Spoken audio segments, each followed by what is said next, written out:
कृत्रिम नाम कथे तेरे जीबा, सत्य नाम तेरा परापुरबला। कृत्रिम नाम यानी नकली नाम जीव से कितने ही लेते चले जाओ। कृत्रिम, गुरु ग्रंथ साहब की वाणी है ये।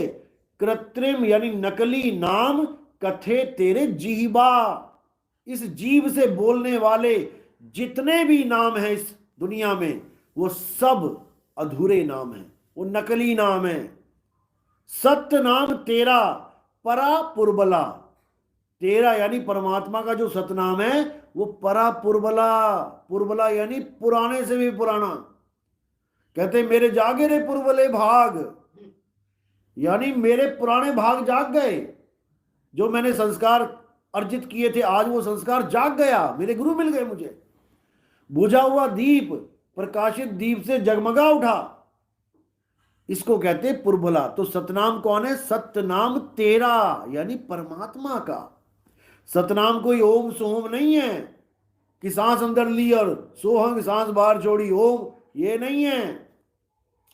ओम सोहम तो भेद है। ओ हम काया मर मर जाए, सोहंग फिर गोता खाए, गरीबदास जी की वाणी है। ओम है काया और सोहंग है जीव। ओम है शर पुरुष और सोहंग है अक्षर पुरुष, लेकिन इन दोनों में परमात्मा कोई नहीं है। गीता क्या कहती है? हे अर्जुन, इस दुनिया में 3 प्रकार के पुरुष हैं। पहला पुरुष शर पुरुष है जो नाशवान है, यानी इस दुनिया में जितने भी शरीर हैं वो नाशवान हैं। दूसरा पुरुष है अक्षर पुरुष, वो कौन है? शरीरों को चलाने वाला जीव। हे अर्जुन, वो अविनाशी है, उसको कोई नहीं मार सकता। लेकिन दोनों में पूजनीय कोई नहीं है। उत्तम पुरुष तो अन्य है। वो क्या है? वो आत्म देव है। आत्म के आगे देव लग गया यानी इज इक्वल टू परमात्मा, और आत्म के आगे जीव लग गया इज इक्वल टू जीवहंस। बिल्कुल सिंपल ज्ञान है। शर पुरुष, अक्षर पुरुष, नी अक्षर पुरुष, यानी शरीर, जीव और आत्मा यानी परमात्मा। बस इसको समझना है, इसी में सारा खेल है। तो कबीर साहब कहते हैं आत्म चीने परमात्म चीने, संत कहावै सोए, और यह भेद काया से बाहर, बूझे बिरला कोई। ये इस काया का भेद नहीं है। काया का भेद तो करने दीदार महल में प्यारा में बोल रखा है साहिब ने। काया भेद किया निर्वारा, ये सब रचना पिंड मंझारा, माया अविगति जाल पसारा, सो कारीगर भारा है। अरे आदि माया कीनी चतुराई, और झूठी बाजी पिंड दिखाई। इस काया में जो कुछ भी तुम्हें दिख रहा है सब नकली माल है। आदि माया कीनी चतुराई, झूठी बाजी पिंड दिखाई, अवगति रचना रची अंडमाही, ताका प्रतिबिंब डाला है। अब क्या कह रहे हैं? अरे शब्द विहंगम चाल हमारी, मेरी विहंगम चाल है। कोई ये ना सोचे कि पहले ब्रह्मा जी का निवास आएगा, फिर विष्णु जी में जाएंगे, फिर शंकर जी के निवास में जाएंगे। ऐसी चाल मेरी नहीं है, हमारी सीधी फ्लाइट वाली चाल है। शब्द विहंगम चाल हमारी, कहें कबीर सतगुरदई ताली, खुले कपाट शब्द जनकारी, और पिंड अंड के पार सो देश हमारा है। जब तक हमें विहंगम चाल का गुरु नहीं मिल गया तब तक हमें सतगुरु नहीं मिला। विहंगम चाल होता है सीधे यहां से वहां, बीच में कोई स्टॉपेज नहीं, इसी को विहंगम चाल कहते हैं। और विहंगम चाल हमें क्या करता है? हमारी चल अवस्था को अचल कर देता है।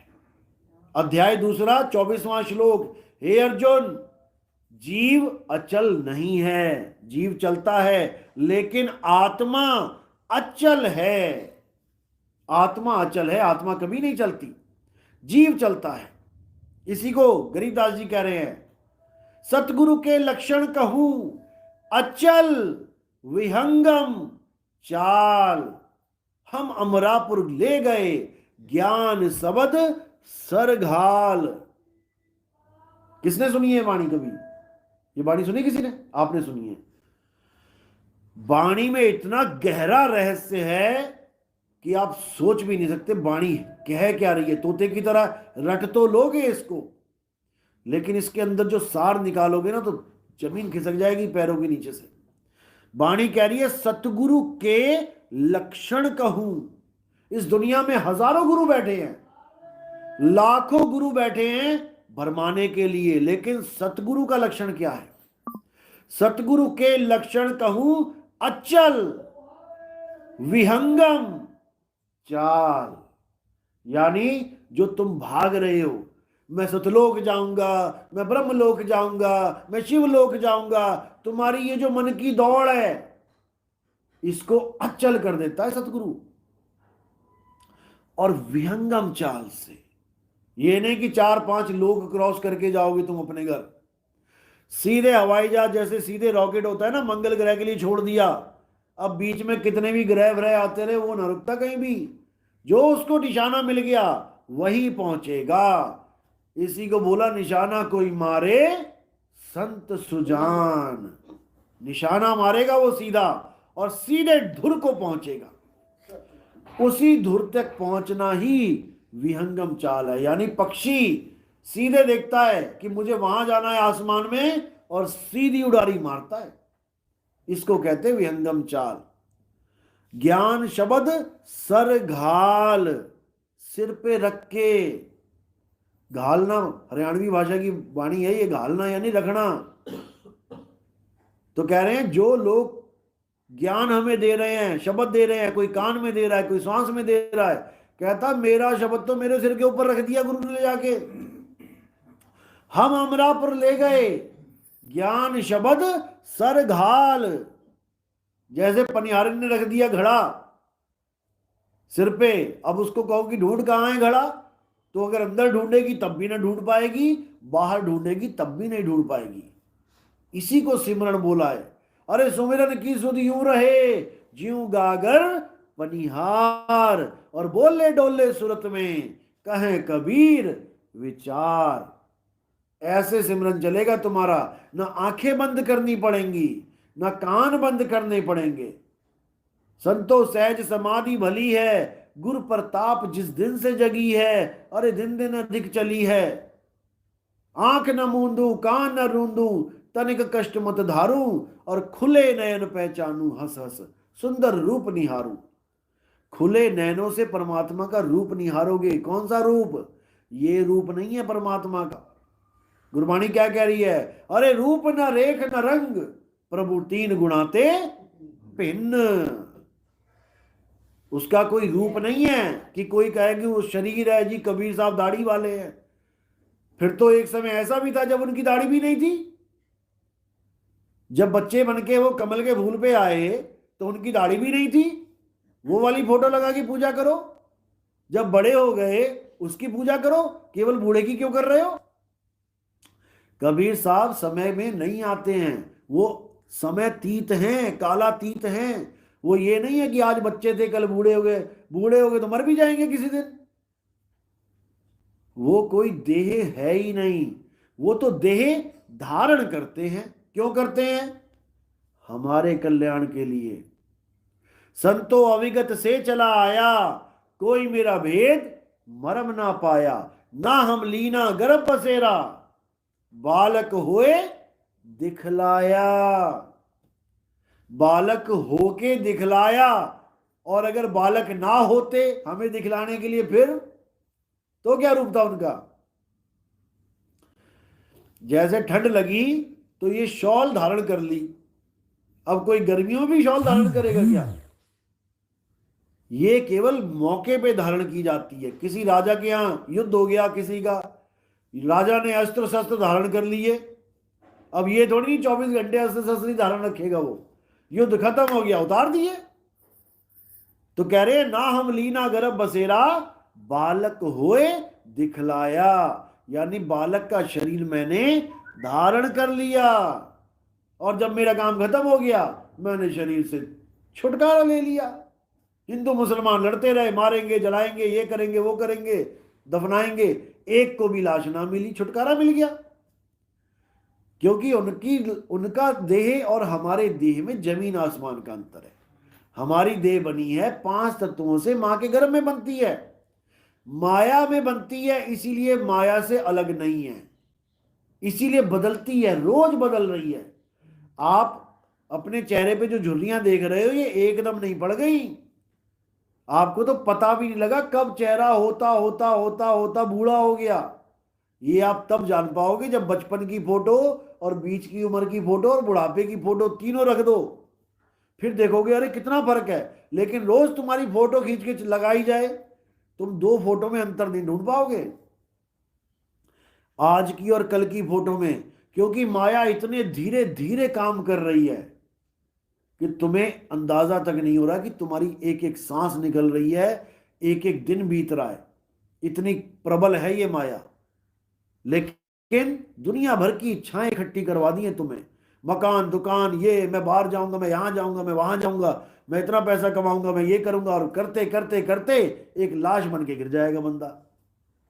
ये नहीं कि आशा तृष्णा छोड़ देनी है, जीने के लिए तो चाहिए, लेकिन जो फालतू की आशाएं लेके बैठे हैं, अरबपति बनूंगा, अरे भाई तू अरब रुपया खर्च ही नहीं कर सकता, दिन का 10,000 भी खर्च करेगा तो ना सारी उम्र पे खर्च कर पाएगा। तो इसलिए माया इतनी प्रबल है कि पहले तो ये निकलने नहीं देती, और जो निकलना चाहे तो उसको गलत भक्ति में जुड़वा देती है। 1,84 भटक के पौ पे अटके आए, और अब की पासा ना पड़ा तो फिर 84 जाए। पौ का मतलब है माया। सबसे बड़ी माया क्या है? ये 52 अक्षरी माया है सबसे बड़ी। जब तक इस 52 अक्षरी माया को नहीं समझोगे तुम्हारी मुक्ति होने वाली नहीं है। अरे 52 के जंजाल में फंस गया ये संसार, और सिमरन 52 का करे कैसे लागे पार।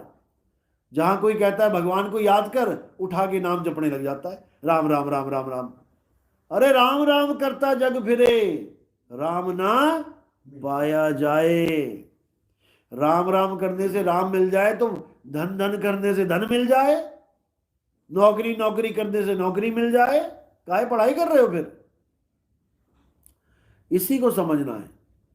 जब तक 52 का जंजाल नहीं टूटा, ये जितने गुरु बैठे हैं लाइन में, ये सब 52 अक्षरी गुरु हैं। 10 बहरों को लेके जाता हूं जो सुन नहीं सकते, नाम दे के दिखाओ उन्हें, कौन सा नाम जपवाओगे? अरे कान है तो नाम है, और कान नहीं तो नाम नहीं। जितने मर्जी मंत्र बोलता रहे गुरु, वो बहरे को सुनेगा ही नहीं, पार कैसे होगा? इसी को समझना है। अब कोई कह रहा गुरु जी आएंगे लेने अंत समय में। अरे तेरी आंखें देख लिया तूने गुरु को? अंधा कैसे पहचानेगा मेरा गुरु आया ही कोई और आया? रानी इंदुमती के टाइम में कबीर साहब ने बोला मेरा रूप धारण करके काल आएगा, लेकिन उसकी पहचान भी बता दी, आंखें पीली होंगी, माथा छोटा होगा। अब वो तो आंख वाली थी, उसने तो पहचान लिया कि आंखें पीली हैं, माथा छोटा है। जो अंधा है वो क्या कैसे पहचानेगा? जब उसे अपने ही गुरु का रूप नहीं पता कि मेरा गुरु मोना है कि सिख है कि गोरा है कि काला है, तो वो काल को क्या जानेगा कि काल ने कैसा रूप धारण किया? और तो और गुरु ने कुछ बताया भी नहीं किसी को। क्या आपके गुरुओं ने बताया है कि काल आएगा मेरा रूप धारण करके, कैसे पहचानो? कैसे पहचानोगे? बताया किसी ने क्या? जब स्वयं परमात्मा कबीर साहब का रूप धारण काल कर सकता है, तो तुम्हारे गुरु क्या चीज है भाई उसके सामने? वो किसी का भी रूप धारण कर सकता है। अंत समय में जो लोग कहते हैं गुरु जी आएंगे, अरे ये काल आता है, गुरु नहीं आता। गुरु को तो पता ही नहीं है, मैंने कितनों को नाम दे दिया, लेके जाते हैं 100 बंदे, उसके नाम बता के दिखा दे गुरु। तुमसे आधार कार्ड लेके तुमसे एड्रेस लेते हैं, अगर जानी जान है तो खुद बताएं मैं कहां से आया हूं। कोई बताने वाला नहीं है, भरमाने वाले हैं सारे। और कौन भरमा रहा है? जानवर नहीं भरमा रहा, इंसान को इंसान भरमा रहा है। इसीलिए गुरु ग्रंथ साहब में साफ बोल दिया, अरे मानुष की तू प्रीति त्याग, और अविनाशी तू मन में राख। गुरु से कितना प्रेम होना चाहिए? उतना जितना किसी कुएं में गिरे आदमी को कोई बाहर निकाल दे। सारी उम्र मत्था टेकेगा, पाजी तुसी ना होंदे तो मैं मर गया सी, लेकिन उसको परमात्मा मत मान लेना। परमात्मा ने तो उसको जरिया बनाया है। अगर तुम उसको परमात्मा मान लेते हो तो तुम्हें नरकों में जाना पड़ेगा। यहां तक कि अगर तुम अपने गुरु को परमात्मा मान लेते हो तुम्हें नरकों में जाना पड़ेगा। क्या बोल रही है वाणी?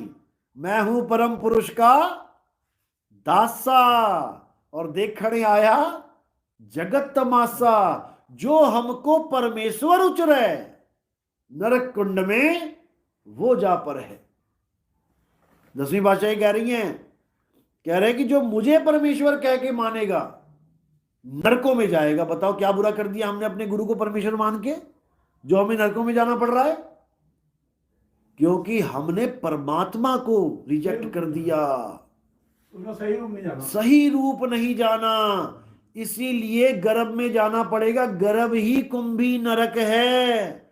उल्टा लटकना पड़ेगा लैट्रिन बाथरूम में, गंदी सड़ान आएगी, हालत खराब हो जाएगी, केवल इसलिए कि गुरु को शरीर मान लिया।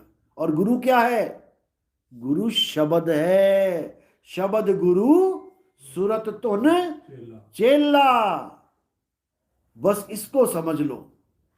जब तक तुम्हारे जीवन में शब्द गुरु नहीं आ गया, जब तक तुम्हारे जीवन में ये देही गुरु आते रहेंगे, तुम्हें भरमाते रहेंगे। और ये देही गुरु जितने भी कांड कर रहे हैं, ये सबको सरकार जेल का रास्ता दिखा रही है और दिखाती रहेगी। लेकिन जो परमात्मा है उसको कोई जेल दिखा सकता है क्या?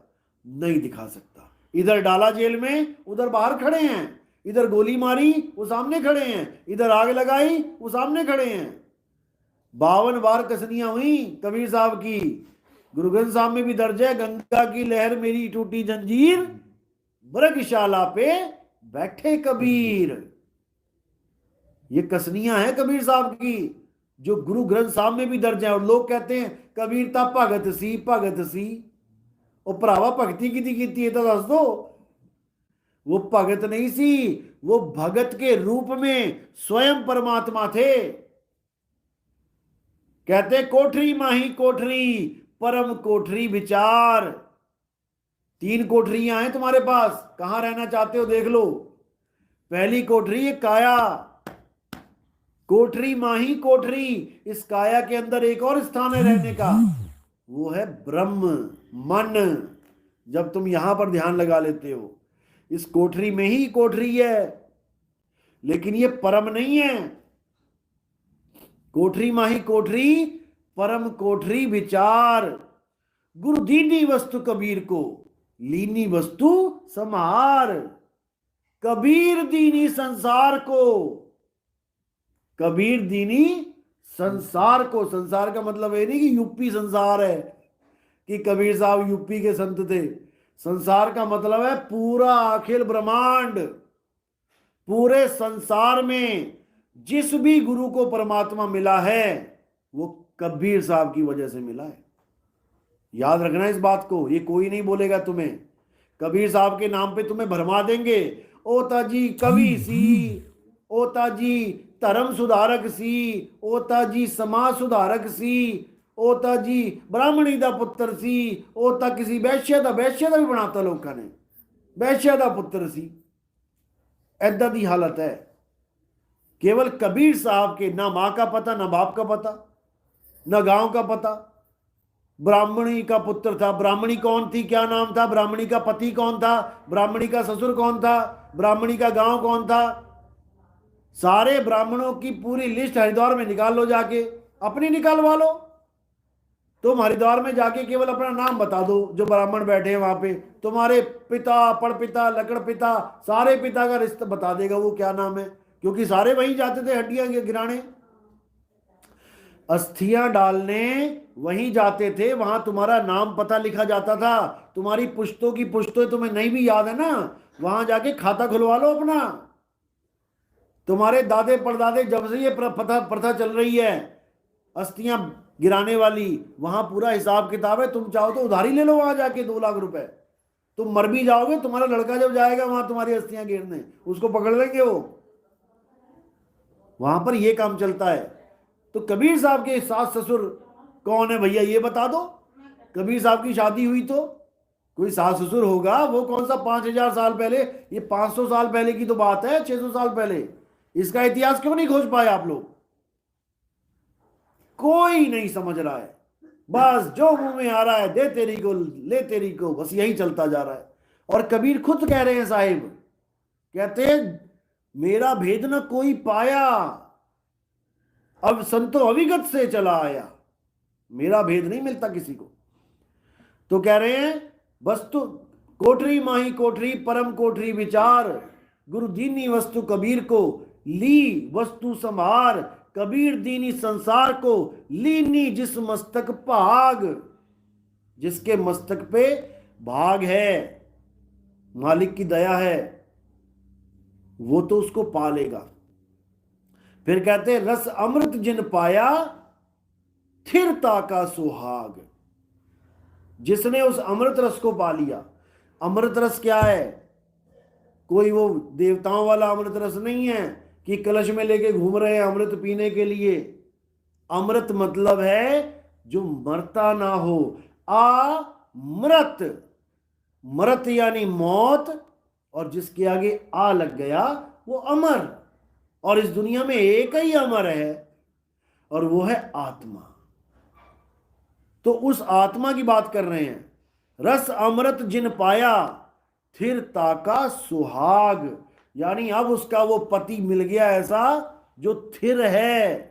थिर यानी अचल, वो समय के साथ नहीं चलता, नहीं तो वो भी मरेगा।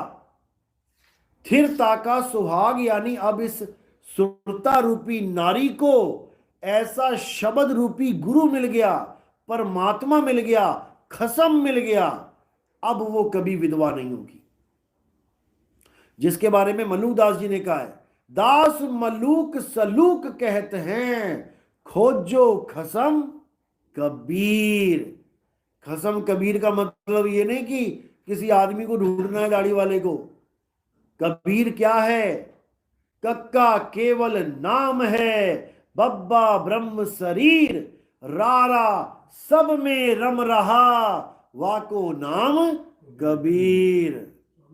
वो सब में रम रहा है, वो किसी सतलोक में नहीं बैठा कुर्सी डाल के, वो सब में रम रहा है, वो रमता राम है। कस्तूरी कुंडल बसे मृग ढूंढे बन माही, ये जितने ढूंढ रहे हैं ना सतलोक अलखलोक अगम लोक, ये सारे वो मिर्गा हैं जिनकी कस्तूरी नाभि में है और ढूंढ रहे हैं सतलोक में जाके। कस्तूरी कुंडल बसे मृग ढूंढे बन माही, ऐसे रमता राम है ये दुनिया जाने नहीं। ऐसे रमता राम है जो सब में रमण कर रहा है। अध्याय 3 17वां श्लोक।